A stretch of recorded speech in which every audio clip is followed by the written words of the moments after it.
fazla kayısı.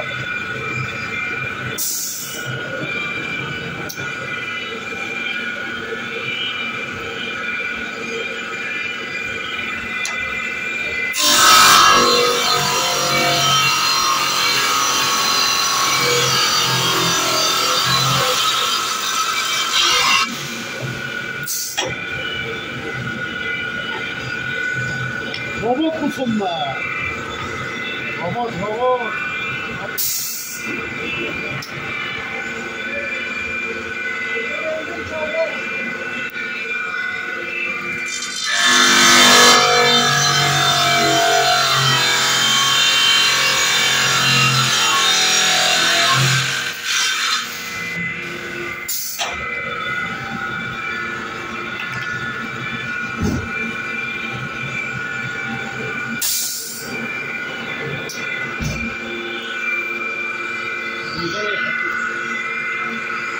Sen şey yap abi. Bir dahakine onu açıp kapatırken geriden yap.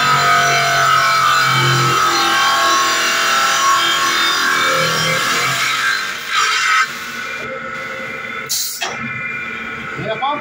Geriden kapatırken geriden kapat. Gözüksün yani şeyin kapattığı.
Hani o adamınki gibi atmıyor. Çat pat yukarı aşağı. Hani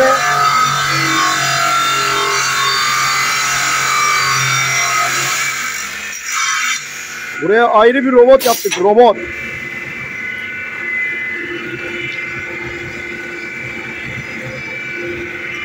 Buraya ayrı bir robot yaptık. Sıkıştırdı, olay bitti. Devam ki.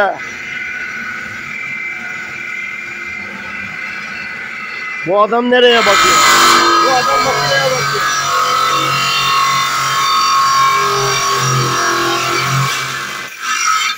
Bu adam diyor nereye bakıyor? Bu adam işine bakıyor. Bu adam bu işi yapıyor.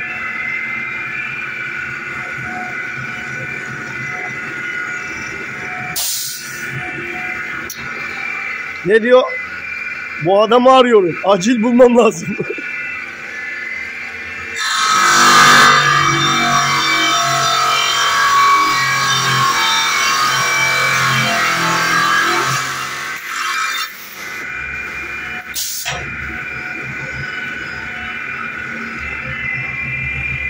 Jilet, jilet.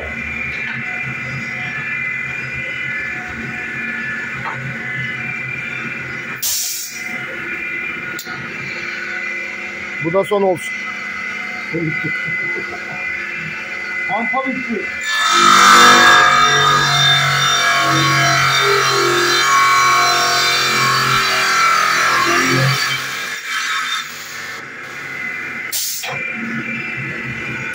Onu bile kesiyor be vallahi baksana.